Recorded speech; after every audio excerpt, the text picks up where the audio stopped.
When customers come into the Bell branch, I would like them to know that it's not just a place they can do their banking. They can come laugh with us, cry with us, pray with us. We want to be their friend, not just their bankers. My name is Courtney Frazier, and I'm the Bell branch manager. Happy Banking is different because our level of customer service that we offer to our customers and the personal relationships that we develop with our customers.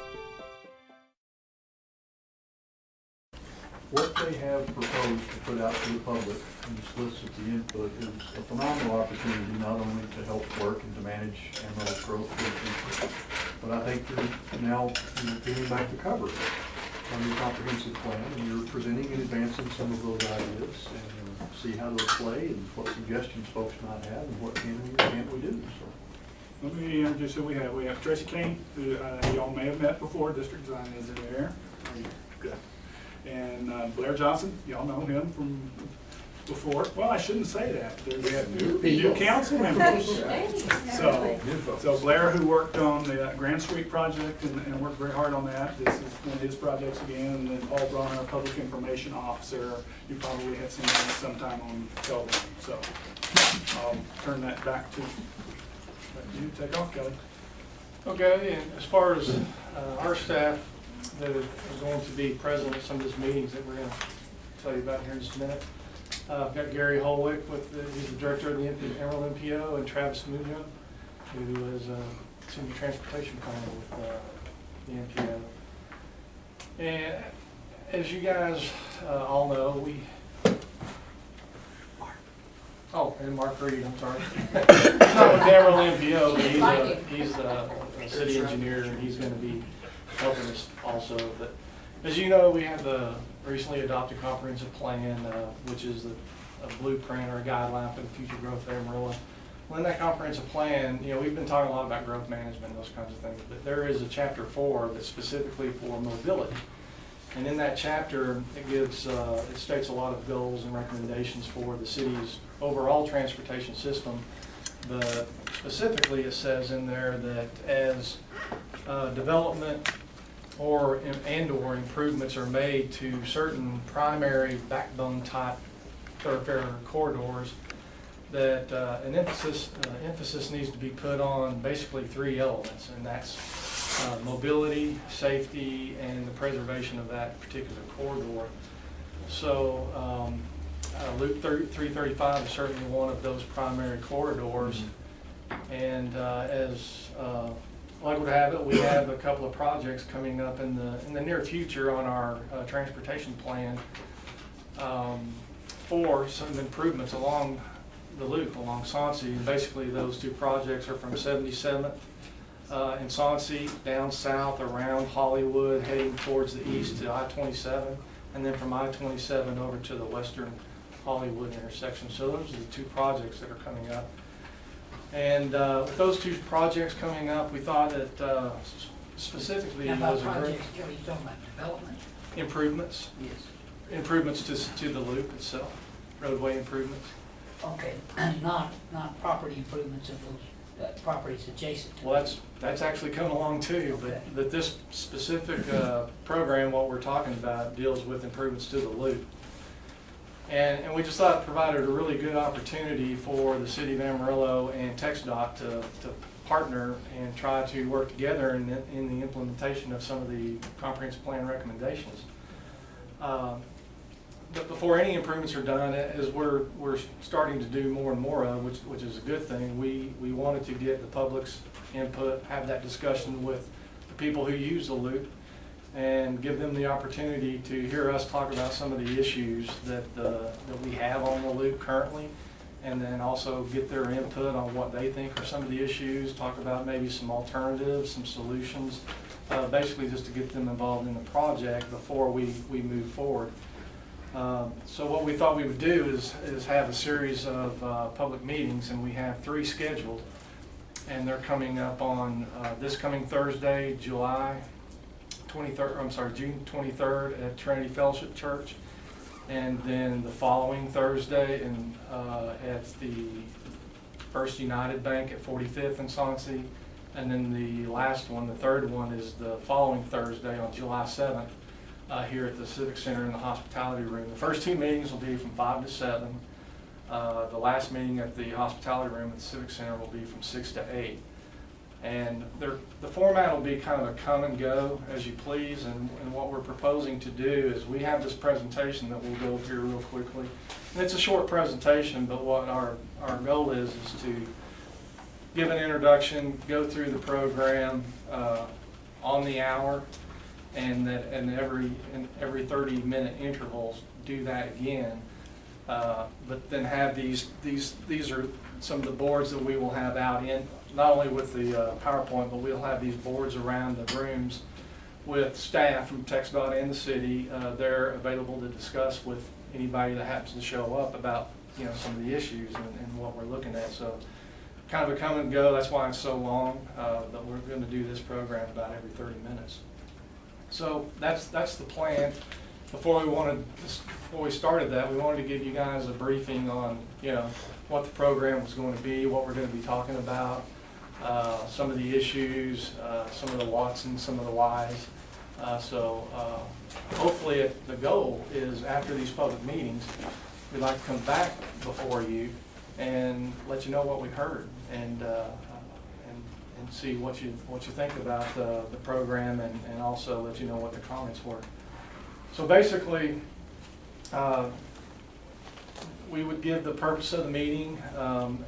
I would again really just go through basically that same kind of an introduction about how the comprehensive plan really is kind of the driving force of what we're talking about, that with the projects that are coming up with TxDOT and their improvements to Loop 335.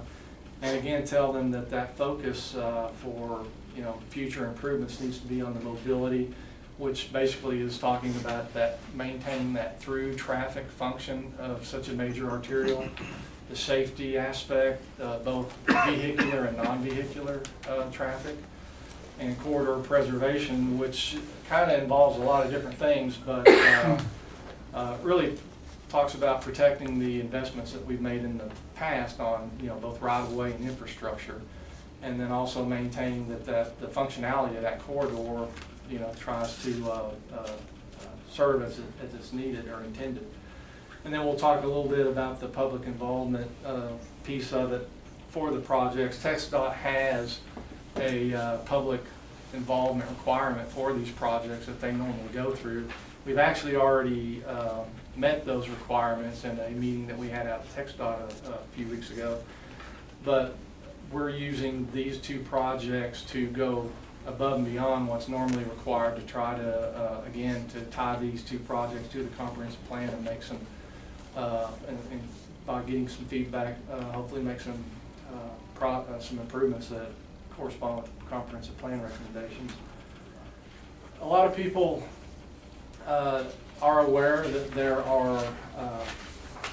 there's growth going along that southwest portion of the loop.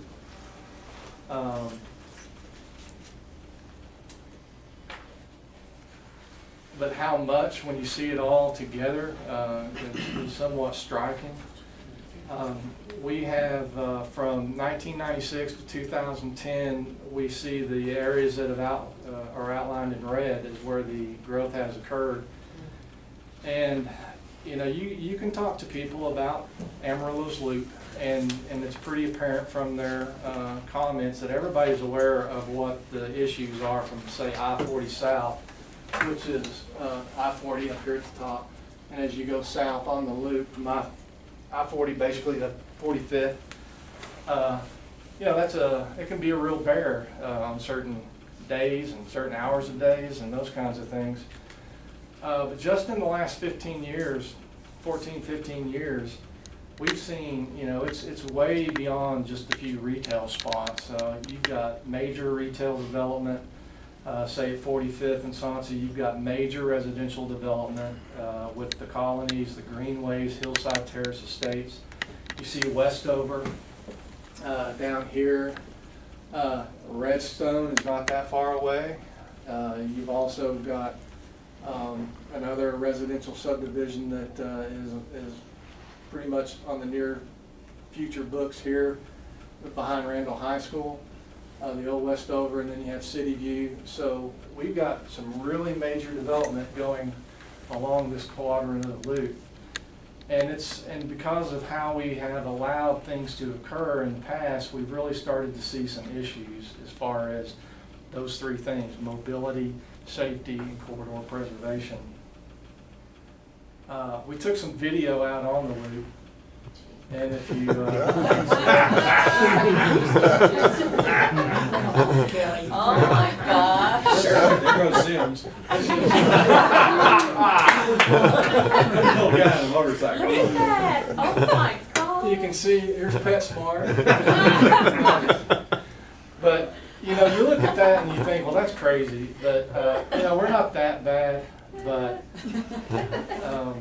we're not that far off either. This is some actual video that TxDOT has shot using a bucket truck, and it just kind of illustrates some of the issues that you see out there on a daily basis. I'm sure you've all driven it. If you've ever driven it with your kids and they have their learner's permit, you'll never do it again. But you know, there's a balance that needs to be struck between, you know, mobility and access and just to preserve that corridor for the functionality that it was intended to meet. And the number of access points that you can see here, given the dual left-hand turn lanes and the amount of traffic that we have, can You know, you can actually get on the interstate from that center lane. The suicide lane, we call it. So that's just something that that we would like to try to address as we move forward around the loop as development occurs.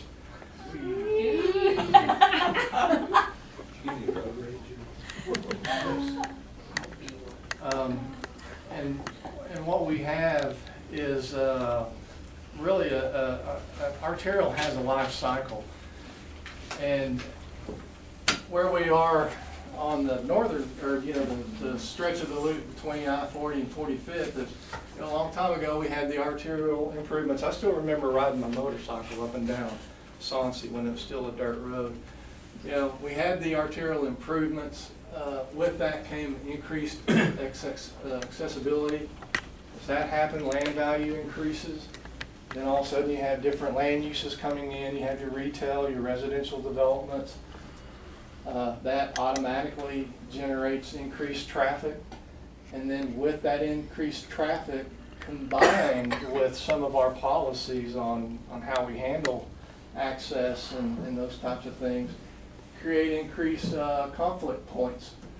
And then at some point in the process, you're going to have a deterioration in the quality of the traffic flow that gets to a point where then you need to start thinking about more improvements to the thoroughfare. So there is a definite life cycle, and what we're trying to look at as, you know, again, using your I-40 to 45th, 34th as your base point, we can already see the development starting to occur. This is the very southwest quadrant of the loop, and this is that first project on the loop from 77th to I-27. You know, we've already got Hillside Terrace Estates. We've got Redstone that's going to be coming online pretty soon. It's just a matter of time, and sooner than you think, about retail development following the rooftops. So it's just a matter of time before the same situation occurs here that you see north of 45th. And then also the second portion of that, the second project, you're seeing it as well. You're with Randall County High School here, you have the large church, but again, you have a Rock Rose development that's coming online here. There's some retail plans here. Was some very big retail plans. We don't know if that's still going to happen, but you know it's going to happen. And so again, we're recognizing the potential for problems that we've had in the past, and would like to try to address that proactively instead of retroactively if we at all can. But again, we wanted to get the public's input on that and see what their thoughts and comments are as well. And at this point during the meeting, of course I will introduce all the people that we have there at the meeting. I'm sure TxDOT will, but I was going to hand it off to Howard. Howard can go through a little bit more about, again, about this life cycle and then actual some of the what's we can do about it. Okay. I won't make all the meetings because I'm going to be traveling and all, but Tracy Kane will fill in for me when I'm not here. And this makes a good point for us to change on the presentation, because this almost looks like the loop when you look at it, because this section up here from 45th to Interstate 40 has, I hadn't really realized how badly it had deteriorated until this last year during the Christmas season. You know, great that we had so many shoppers and so much stuff going on, but I got caught in there a couple of times on a Saturday, and it was like, there's no way am I going back through that section. And that went from somewhere mid-November until second week of January. And so, you know, we can sort of see where we're going to end up, unless we do like the comprehensive development plan suggests, that we take a more active approach into how we allow the loop to develop. What we're really trying to do with these public meetings is to educate people and show them that there's some options, and particularly for developers, some of the discussions I've had with developers, it's important for them to know, as they're purchasing property, as they're making their plans, to know what's going to be done along the loop. You know, you can adjust, you can accommodate things as long as you know what's going to happen. And right now, we're not real clear. I think the comprehensive development plan is clear, but until we go through the public process and make sure that the public understands what that comprehensive development plan says about Loop 335 and they're in agreement with it, it's hard to move forward. So that's where we're in, that kind of stage. You know, obvious increased development, increased traffic. This is really important, that preservation of the corridor and that investment. From the time I came here in Amarillo, I've heard negative things about the loop, because it is a disappointment to a lot of people in that it's not controlled access. It doesn't look like the loop around Lubbock. Okay, so I bought a Yugo or I bought a Chevy instead of a BMW or something. It still has a value. You know, it still has a tremendous value in terms of mobility, moving people around the city of Amarillo. And we have to do things to preserve that.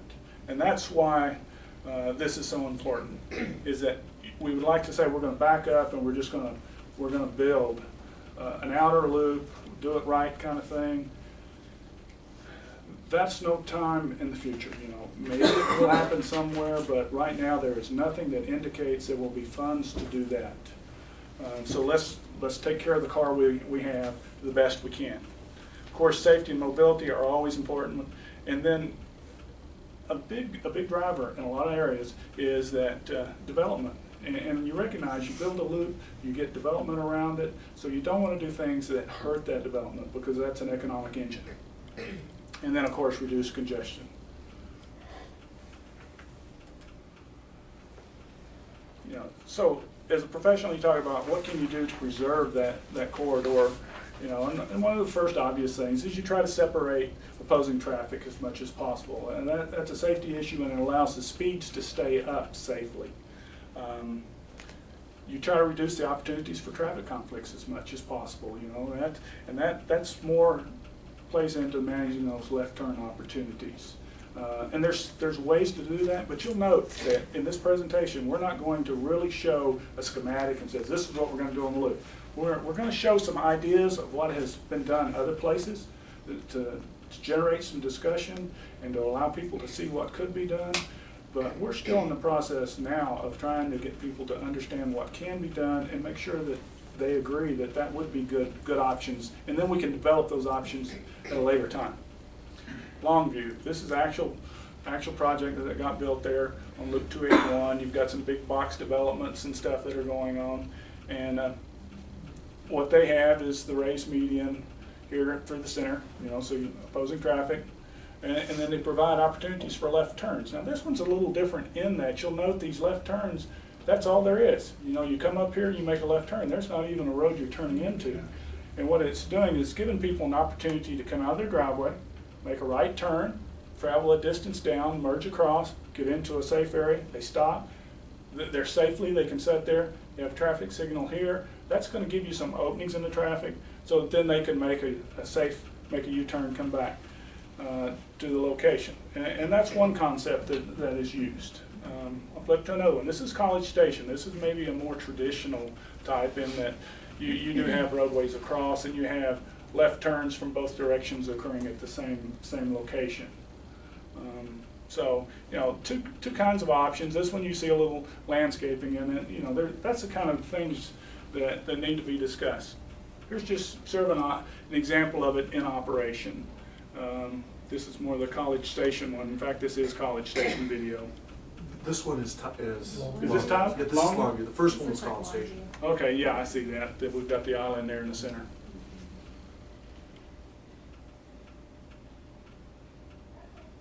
And you see the folks making the U-turn, left turn around. Sometimes people have a hard time with the concept. Research consistently shows it's safer. Now people, I don't know how many times I've had people argue with me that it's safer for me to go all the way across, just go across. But research has consistently shown that that's reduced conflict because the motorist has less things to worry about. We talk about distracted driving all the time. Well, distracted driving, when you come up and you're doing this, you're only watching traffic one direction. You have nothing else to worry about, just cars coming at you from one way. And when you make other kind of movements, you have multiple locations that traffic may be coming at you. You know, and that's what makes that a safer movement. And something else that the comprehensive plan references in here is if you do use these types of corridor management devices, traffic calming, that not only can it be, you know, related to mobility, safety, and so forth, but it's also mentioned in our land use and community character chapter that you can provide, you know, something at certain intersections. It doesn't have to be full blown sod and trees, but you know, you can. I'm sure everybody's been in Albuquerque or Phoenix or something like that, and you can have some xeriscape effects, some stamped concrete, you know, whatever. But it can also serve as in some of your higher profile type corridors, it can serve as a kind of a enhancement of the, you know, the aesthetics of the roadway. This is ironic, but as they know, I just got back from Florida and we were in the Destin area. And there is the only place that you can go from a road coming into 98, this was Highway 98, US 98, and cross both lanes of traffic on the other side is at a light. Everything else is provided with those U-turn opportunities. And they were handling tons of traffic at all times. It works. What is sort of nice is we have these two projects that the funds go to the MPO. MPO has selected these as priority projects for February 2014 and September 2014, approximately $3 million apiece. We have enough time to involve the public, to involve City Council, and to work through these so that we set a blueprint of what we continue around Loop 335. Now, the thing that I think is important is people understand that it is a process that we don't need to take all the loop to anything like this at this time. You work on those areas, and as you have projects, you have a blueprint of how you think it should look in the future, and you work toward that. And you know, we were talking this morning about the loop around on the southeast quadrant. It's only 2 lanes right now. And probably the next step for that is to actually just get it to a 4-lane divided, sort of like what we have now on the west side, you know, with the ditch section. And we can go to that. That'll work for a lot of years, and then at some point you go another step. But it's important for people to see where you work to, and particularly when we look at that section from 45th back up to Interstate 40. You know, it's time that we start some projects probably up there too, if we have agreement as to what we should do. So what can be done to address sins of the past? Retrofits happen all the time, and they're a little more difficult because people didn't have it in their mind that was going to happen. But there are things that we could do in there in terms of restricting left turn movements. There's one residential street that comes out up there that's just a real killer at peak traffic times. Can't remember the street name. Simpson. You know, and there are some. It involves the neighborhood. Some of those kind of things you've got to go back in and talk to your neighborhood back in there. So that's why I say this is important. We have these public meetings. We get people engaged, we let them understand that this is their project. We're here as professionals to say, you know, strictly as a professional standpoint, this is what I recommend. But then as you talk about it and you get a local flavor, there's modifications always from what a true professional may say should be done. So project locations coming around. Here's the first one, here's the second one. You know, these are both very much development areas. In 5 years, this will look dramatically different here with Redstone, essentially taking all that area there. So with that, Kelly, you know, we're going to ask people to fill out surveys. We're going to have a lot of people there so we can engage people one-on-one and discuss and talk. And people say, how long is this going to take? And I'm sort of like, you know, we've got enough time. We don't have to get in a huge hurry. We can go through these first 3 meetings with the public, see what kind of comments we get. Probably based on those comments, I anticipate that we'll come back with some schematics of what we think we heard and what works. And then we'll come back with a few more meetings and let the public see what is proposed in terms of schematics. And then we've got something then to move forward from. And again, on our boards, we'll ask staff by those boards and in those areas, and we kind of go into a little more detail about each one of those areas: mobility, safety, corridor preservation. And I thought this was a really interesting chart here that we have. These are actual statistics, and what you see here, you have an undivided road, 2-way left turn, which is like what we have on Soncy, and a non-traversable median, which is one of the alternatives that we were looking at. And these are the total access points per mile. So it's interesting that, you know, yeah, you don't have a lot of accident rates per vehicle mile here, but the key point here is the access points. And if you follow the 2-way left turn lane like we have, you know, we kind of have the perfect storm, because we have a 2-way left-hand turn lane, and we have a bunch of access points, and that's where you get the real spike in accident potential. Kelly, where's the city limits there? Can you turn that on again? The city limits currently comes down Soncy. It goes out here at Hillside and incorporates Hillside Terrace Estates. Basically follows Soncy down here. We annex the Redstone area, and it comes down here. It's basically just comes down Soncy, but then goes down about a mile and then about a half a mile right here. It's basically the inside of the loop, except Hillside Terrace and Redstone. The outer edge is not even. Well, yeah, except for Hillside Terrace Estates. Really felt like it was important. I know from my standpoint, it's important that the council understands what we're talking about, and so as public engages you, you can also discuss with them and understand better what's going on. How do we answer the question that the northwest part of the loop has controlled access and other parts don't? Was it funding at that point in time? Actually, there is no controlled access. It was constructed up in that northwest corner where it looks like it is controlled access, but when you look at the deed records, access rights were not bought from property owners, and there's not continuous frontage roads up there. So the only reason that still looks that way is it hasn't developed up in that area with the request for driveways and all. Just to frame this real quickly from one perspective, I've seen this 3 generations of this argument just since I've been here. Continuous turn lanes for business. Lack of no continuous turn lanes for aesthetics. Now if you bring the bicyclers and pedestrians into positive, they like continuous turn lanes because they want to take part of the road and use it for bikes and pedestrian activity, and then you need the continuous turn lane in the middle. And so I'm telling you, this is a pendulum, and you're going to have it's going to be interesting meetings. It will. Bicycles, I haven't talked with this group. We've had quite a few discussions with the Amarillo Bicycle Group, because as part of this project, federal require us to address pedestrians and bicycles, and we've actually talked about, do we construct something over by the right-of-way line for bicyclists as a route? And that's going to be Separate from. separate from.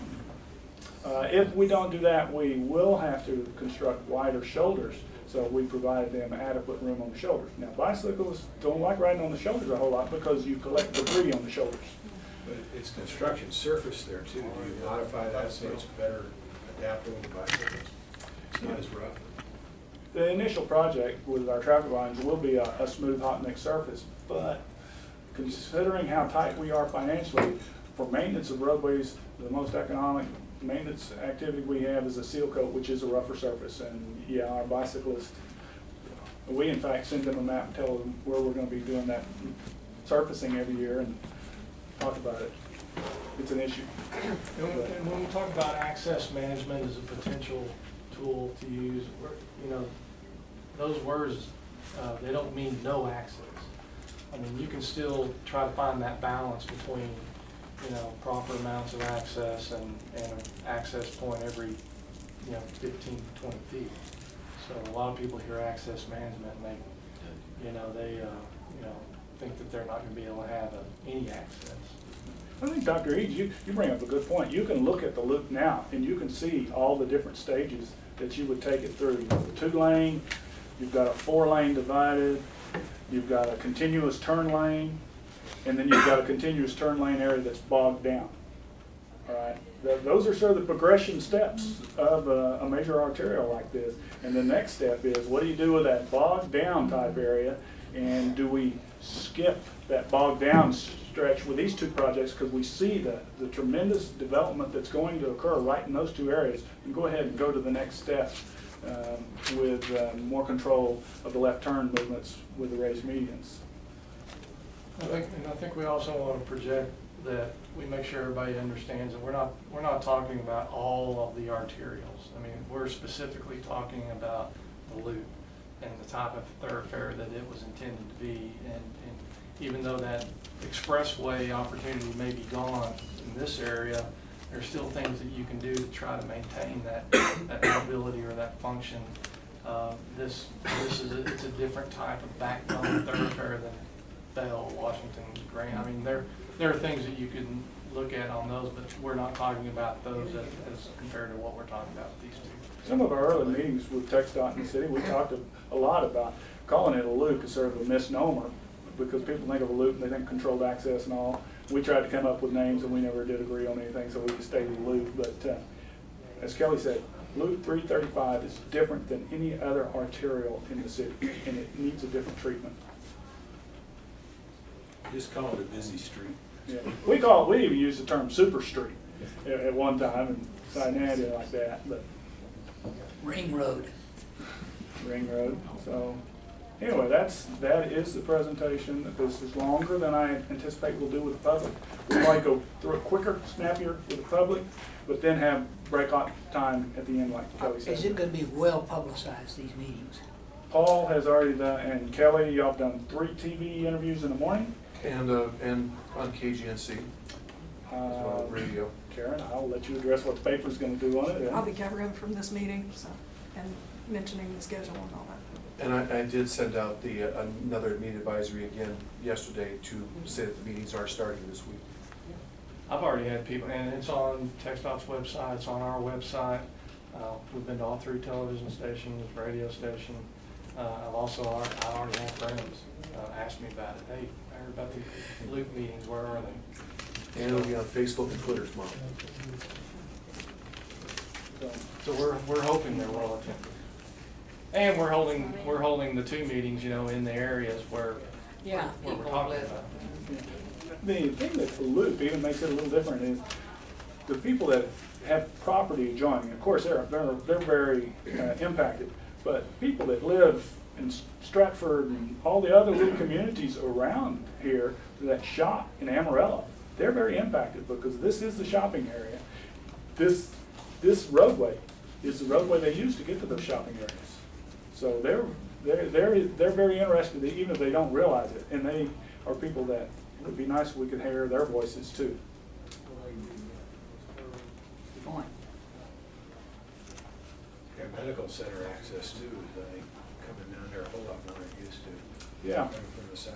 I can remember, I'll date myself a little bit. 30 years ago, I was living in Colorado, and I'd come through Amarillo, and I'd duck around on the west side, go down the county road past Interstate 40 and on out 1061. You know, there was nothing there. That was a dirt road that I was using at that time, and I've been driving that over the 30 years and seeing the development has been amazing. It really is the development area of Amarillo.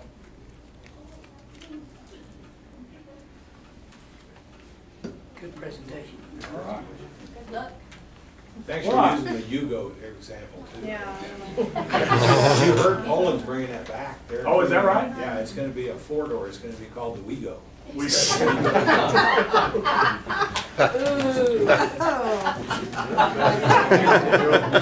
had to try and top the car dealer's humor. Well, by using a Yugo, I knew I wouldn't insult any car dealers. We appreciate it. We appreciate it. But you did endorse with the BMW. That's true. I drive a BMW. That's true. It's a luxury, and I very much enjoy it.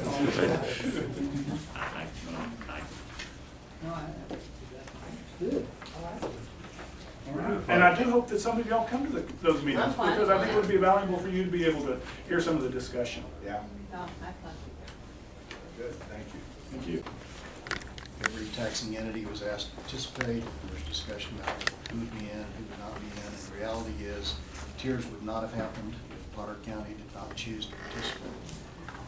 And those of us who were caught up in the city, I think at the time were a little bit put off that Potter County took so long to make up their mind to get in. And it's because we were proceeding with our blinders on. This is what we need to do for the city. I think we didn't appreciate fully what Potter County was engaged in at the time, which was a renovation of the Potter County Courthouse. There are 454 counties in the state of Texas, and the courthouse in each instance is almost always the first building of public significance in the county, and is the seat of county government. So all across the state, that facility is the county, and Potter County Courthouse is being renovated at this time. First major renovation in, I think, 75 years. So from Potter County's perspective, they were about to embark on an extremely large project for them of great significance and importance when we all went to them and said, hey, throw in with the tiers and forego some of your tax revenues. So there was a discussion at the time about, can we do that from Potter County's perspective? And there was an arrangement made at the time that there would be a commitment to fund part of Potter County Courthouse renovation out of the tiers money, which I think the correct way to look at that is it was Potter County's money going to Potter County from Potter County's courthouse. Nobody knew for sure exactly what that would mean and what the drawdown would be, but the commitment was for up to $1,234,000. Courthouse project went on its way, tiers went on its way, and we kind of got to where we are now, which is the courthouse is well on the way, and then the issue is the streetscape around it. We've all been trying to get a large demonstration project downtown of what the streetscape would look like, and we've repeatedly tried to do it on that 6th Street corridor.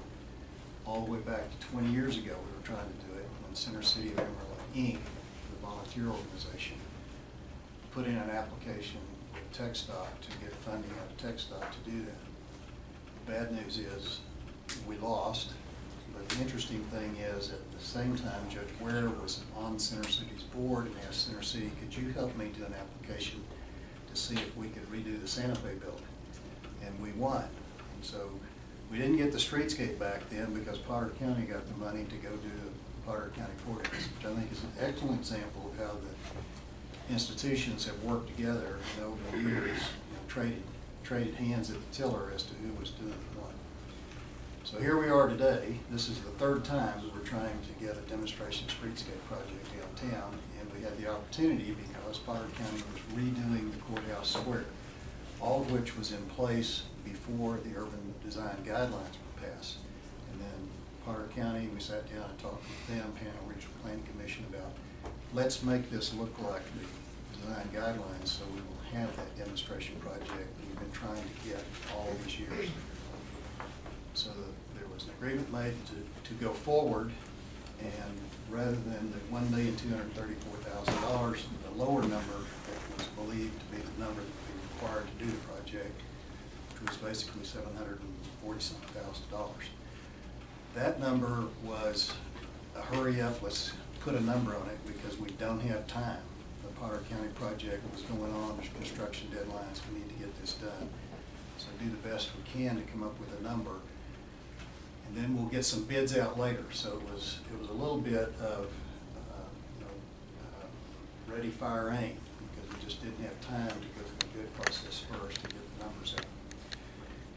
So what was approved originally went out for bid.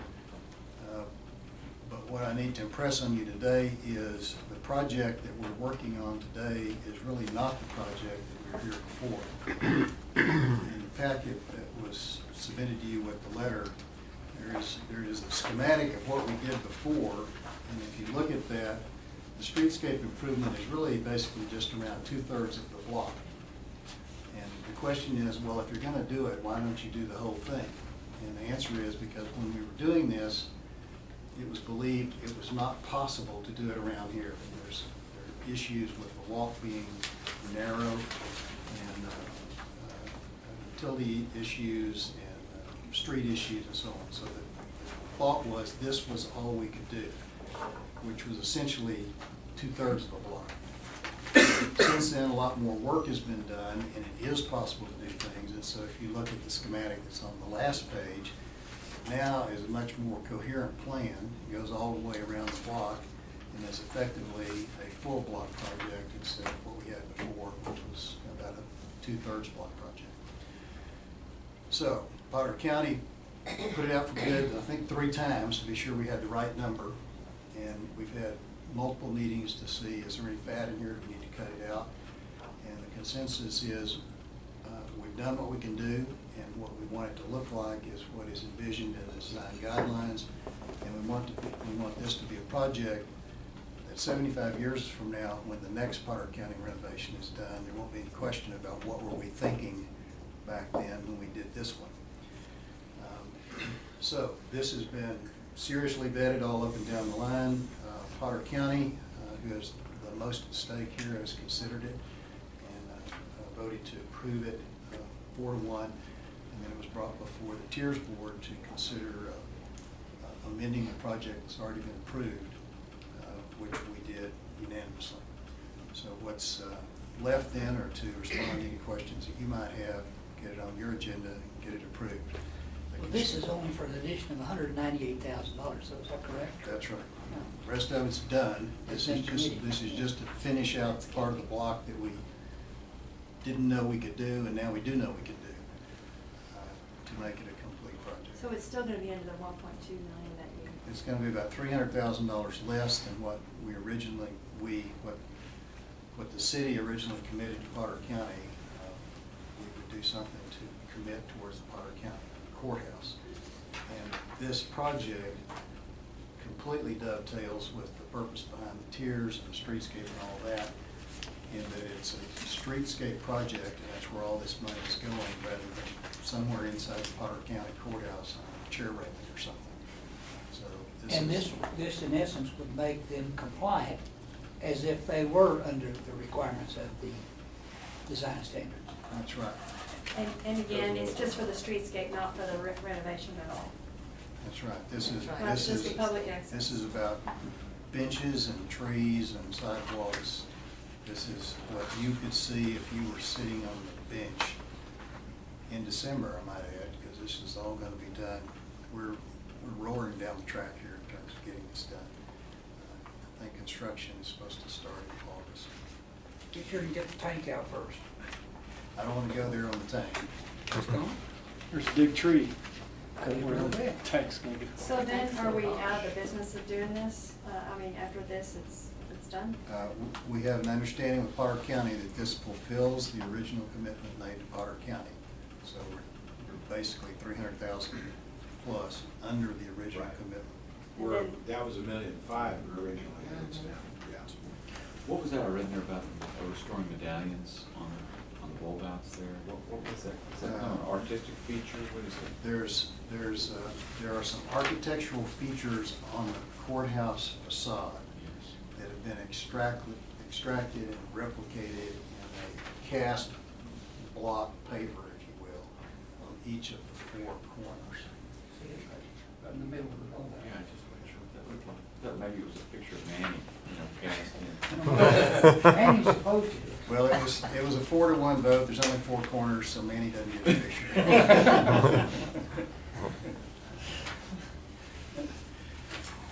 So, I can report to you that the Tiers Board is enthusiastic about getting this done and having, really having exactly where we wanted it all along, which is downtown.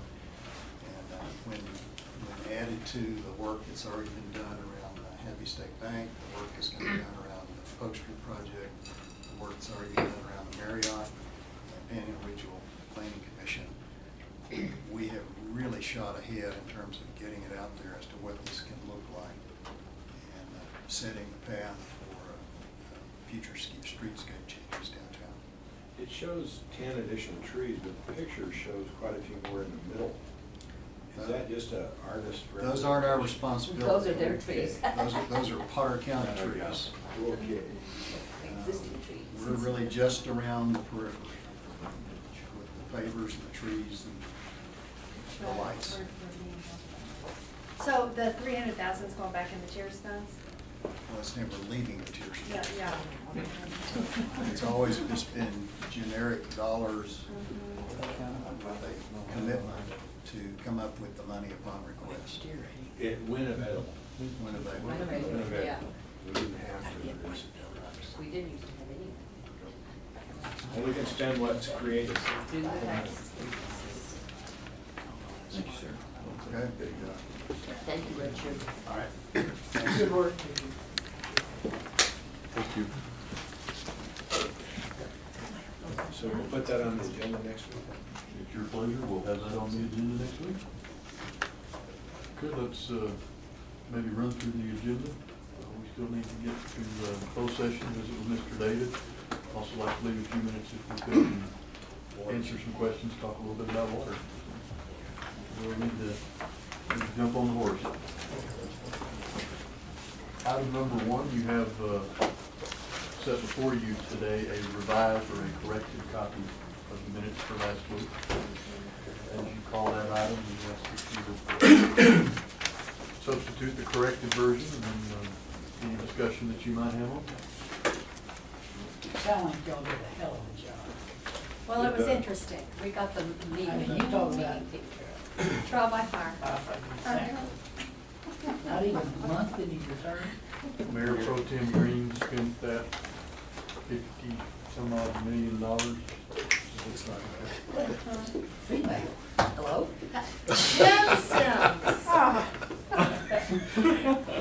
Good, thank you. It's not gonna do any good. Moving right along, Mayor, item number 2, ordinance 7281. First reading of an ordinance changing the zoning of about a 40-acre tract out there at Southeast 34th and Osage. Changing it from residential district 3 with specific use permit to legal retail. This is not all, but a big part of the Lano Cemetery property that runs out there at 34th. Kelly? That's correct. This is all property that's owned by Lano Cemetery. They're requesting the rezoning from residential with a specific use for a cemetery to general retail.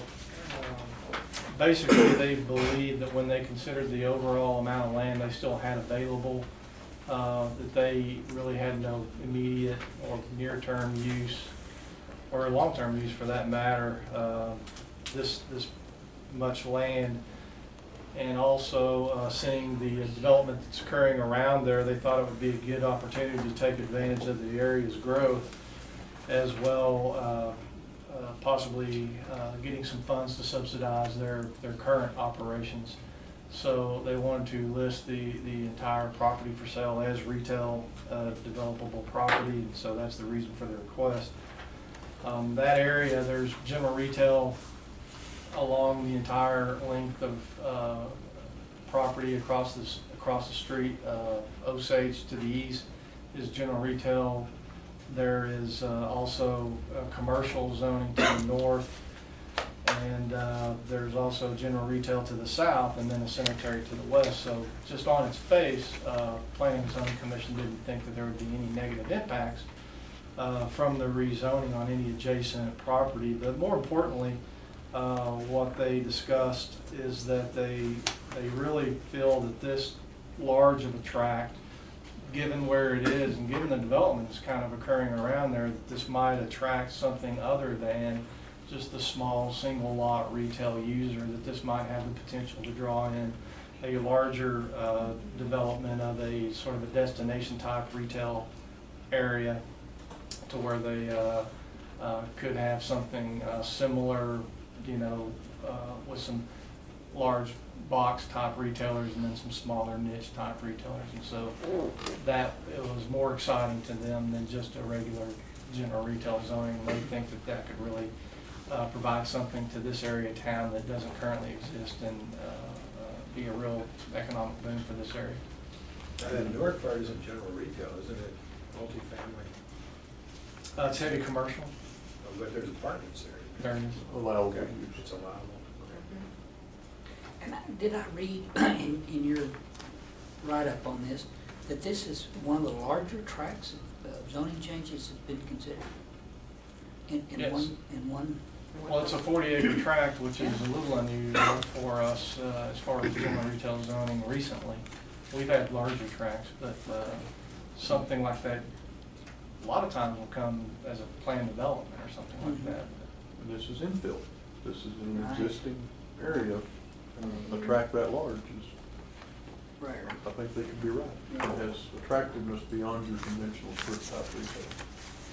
As a resident who lives really close to there, I think this is a great opportunity, if it's developed well, to encourage more investment in that part of the city, because it is an older part of the city and it could have a huge impact on that quadrant of the city. Right, and just to let you know, we've talked to the broker, and we made them very aware that, you know, if somebody comes along and we start trying to break these up into little bitty individual lots, that we're going to pay particular attention to, you know, being such a large area, that we don't end up piecemealing this thing off to where we start having trouble with development on the interior side of that, because we do have a possibility for a street to go through there. And so we really wanted them to we wanted to make them aware that we would, you know, we supported the change, and the Planning and Zoning Commission supported the change, but that we were going to be very aware of any, when it starts getting subdivided up, how that's going to affect the overall pattern of development that has potential to go there. So there's a restriction on ultimately the use of that. It'll have to follow planned development. Well, there's no planned development, but if they start piecemealing it off, it's going to be adjacent to those rights of way first. And so when that starts happening, we're going to insist that they think about further development on the interior side. So they need to think about circulation, landlocked type lots, those kinds of things, because that could happen very quickly. And so we just want to make sure everybody's on the same page, that as this thing starts developing, we need to be aware of future development and how that might impact that. And the board at Llano, they didn't have any reservations about the terms and conditions on there? Well, there really weren't any terms and conditions. We just wanted to make sure that There's no terms and conditions. It's got that heads up that this zoning decision, if approved, has some implications for planning. And the city's going to be alert to. You can't do a quid pro quo of contract zone.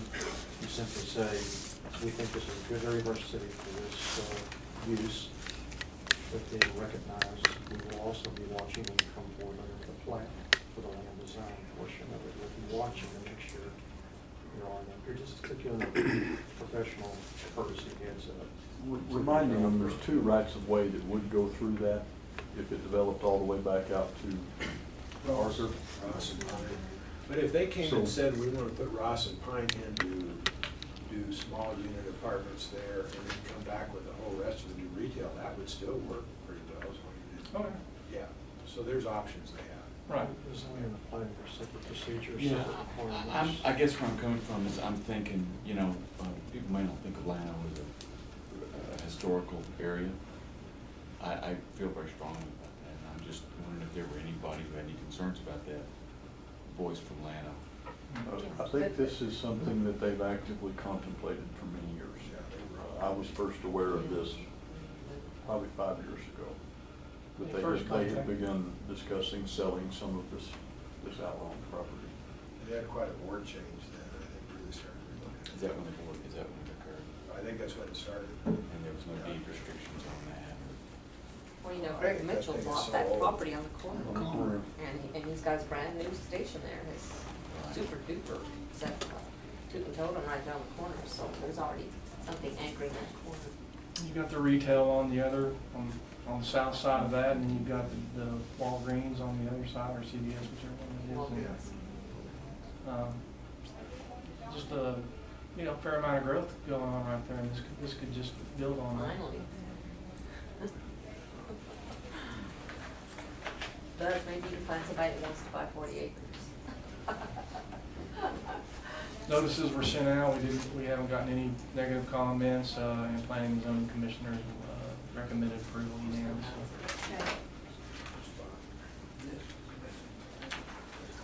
Okay. Yeah, yeah. And if we could just sell all the property. Here's the question.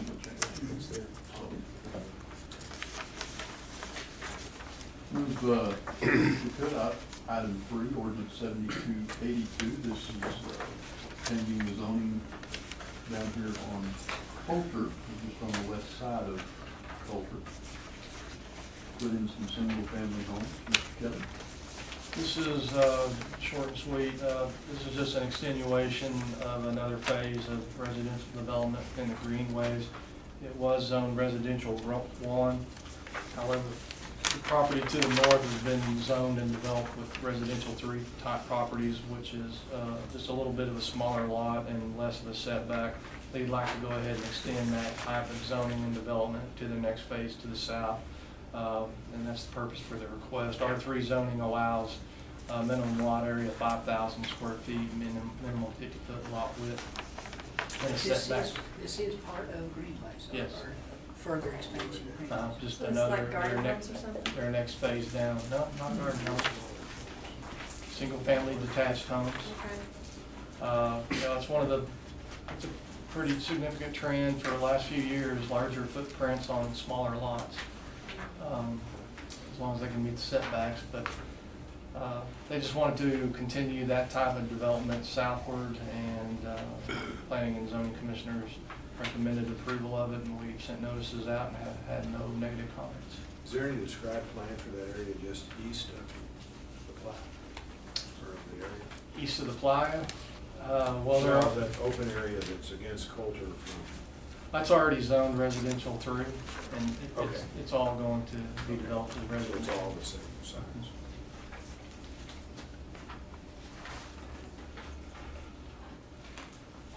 Any calls, Kelly? No comments. Any questions?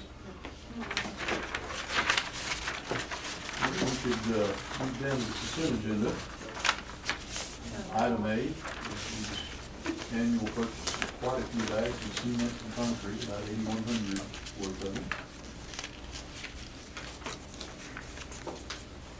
Item B is the purchase of 3 pickup trucks. One will be used by the city engineering department, 2 will go to the police department and will replace existing Ford Expeditions.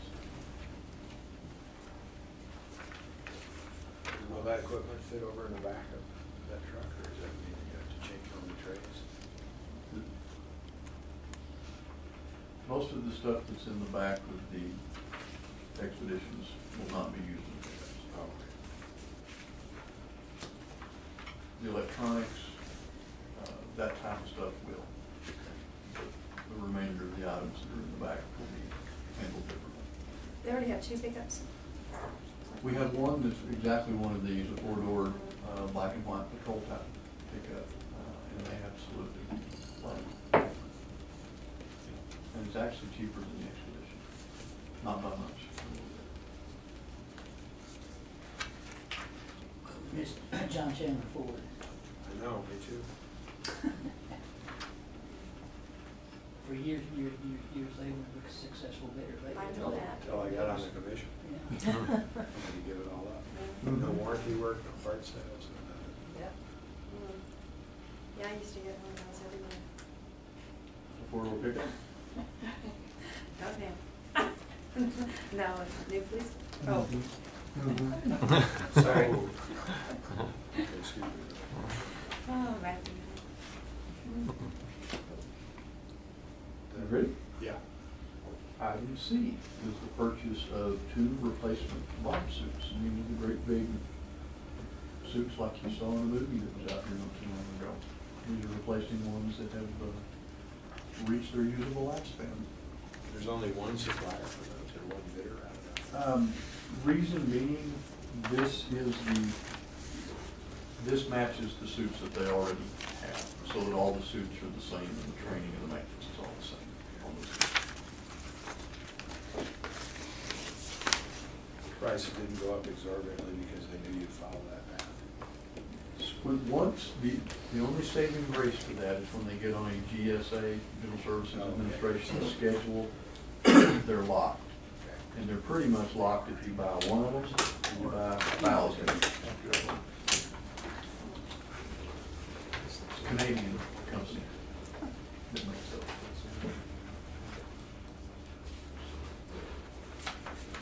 Item D is the annual purchase of ammunition. You can see that we're buying quite a bit. You can see the cost has gone up. For the last several years, we've had difficulty primarily just with sheer availability Yeah. of the ammunition. That log jam seems to have broken, but prices sure haven't come back down like we wanted They still reload in the range. to. Yep.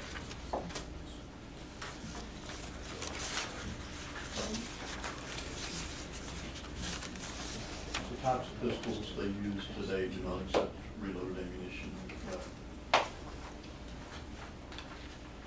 If you better start one blow up. Save money on the ammo, buy an extra pistol. You know, hard to win that one. Workman's comp claim. Yeah, that's the price problem. Pieces and parts on the floor. So different. Item E is the purchase of light poles. These are not your downtown pedestrian lights. These are rather the gigantic poles that you see on the interstates, on Highway 287, and out on Emerald Boulevard where you have the center grass median. Generally speaking, we get paid back for these based on whoever damaged them. Oh, yeah, the insurance. We get paid back well when they're uninsured. It's when that uninsured light pole hits the uninsured car that we don't get paid back real well. And you have some personal experience with that. I do. It was not, maybe 3 months after I came to work for the city, my insurance company helped me buy one for the oldest boy. At the time, it was $4,600. It was on Emerald Boulevard West, and Is that shit in your memory? they didn't even give me the broken pieces back. Oh, I've seen your pole. I've Get a seen your recycle. pole. So I think it's one. Child was very blessed and fortunate. It center punched his truck, and when it fell, it somehow actually hit the driver's door instead of coming in over his head. Pulled the door off of the car and launched him across the street, in the ditch, and unbuckled the seatbelt and walked out. It was just amazing what happens to little ones. Or young ones, wasn't little. But he was built in. Gave the seatbelt to him. Item F is the purchase of different pieces and parts that it takes for our traffic signals.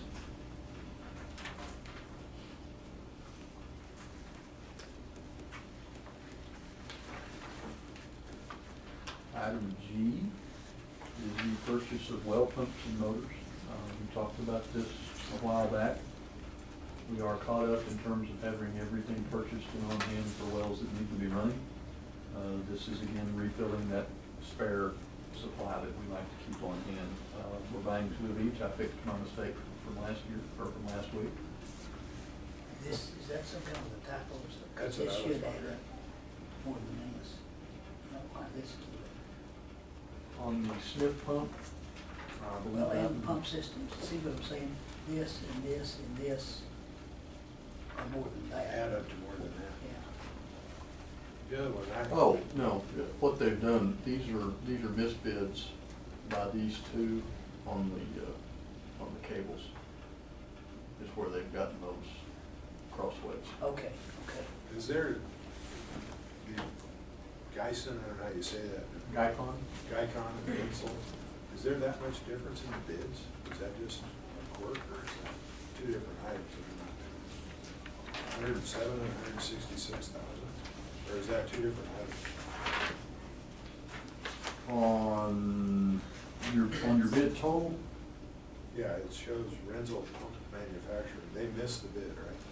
well, where it got, the biggest variation that we see in these is the unit cost per foot for this waterproof high voltage electric cable that goes down in the hole. And you can see how there was a couple of missed bids on that. The difference in the price of the pumps, the Renzels are likely to be custom manufactured, and those Guycons are off-the-shelf pumps. Big difference.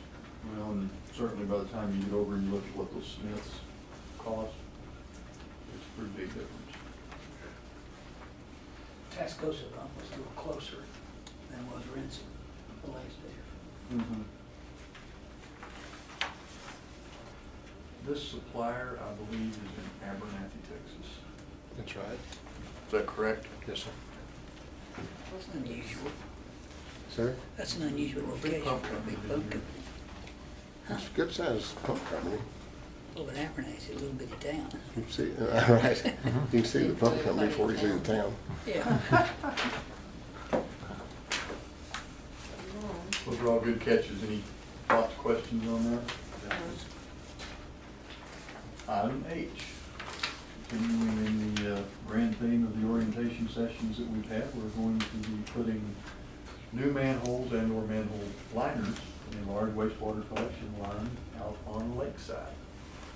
The raw sewage that's in those is very corrosive, and over time even eats up concrete.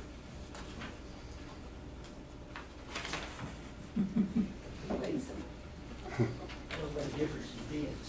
Yeah. 140, 114, 661. When that happens, you worry about what you misbid. Yeah. When the low bidder begins to wonder what that is on the That table. is, yeah. Must have been somebody new. Somebody that won't get in tomorrow. Next item is the engineering services necessary to set the River Road wastewater treatment plant on the path to where with next year's budget, we can purchase and bid and install a full-blown emergency generator system. Today, the redundancy at that power plant is actually a separate set of electric feeds that come in from SPS, so that they're both on different sides of the grids. It's been pretty reliable over the years, although we've had a few bubbles the last couple of years where switchgear didn't switch or something to that effect. Should you approve this today, and we would ask that you do, you'll see it again here in about a year when we'll be actually buying the generator and the installation.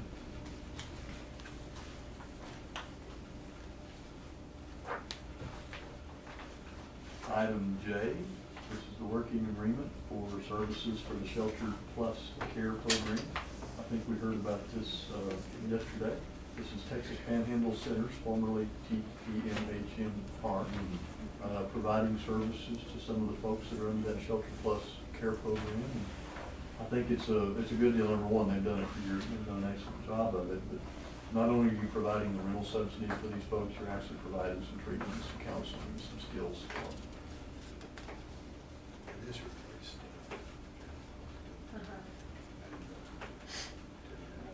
Change the name, stay alive. And States broke, so we're on the business cards, Yeah.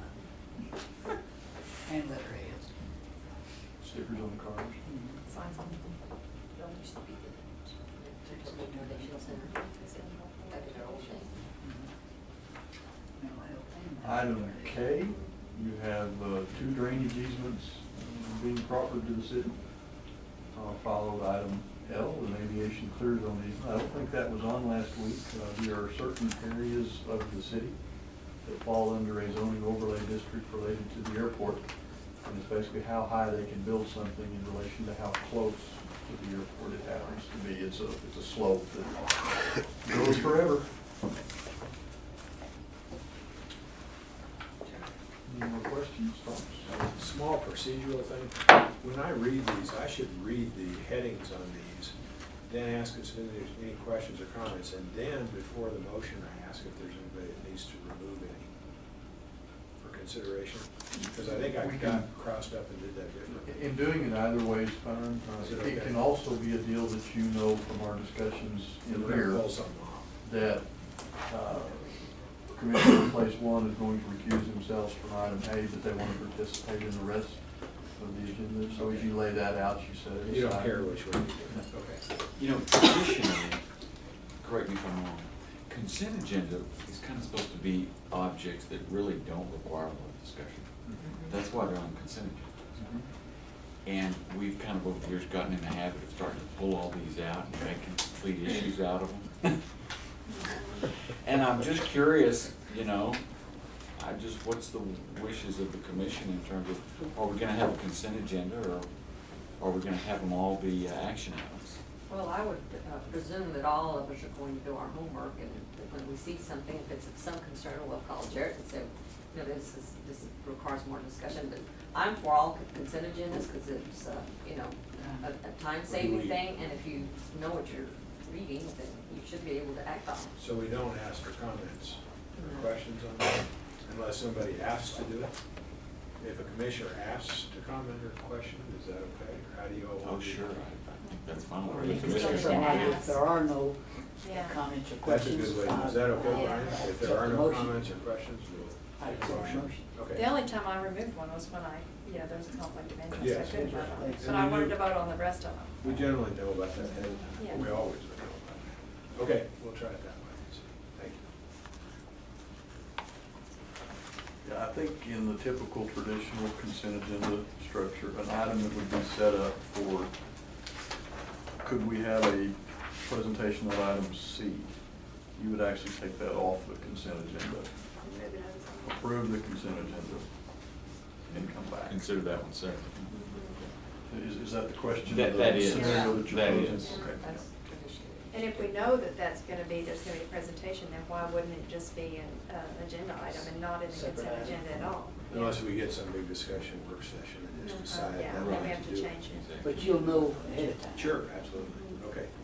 Sounds good to me. Streamline things. Good.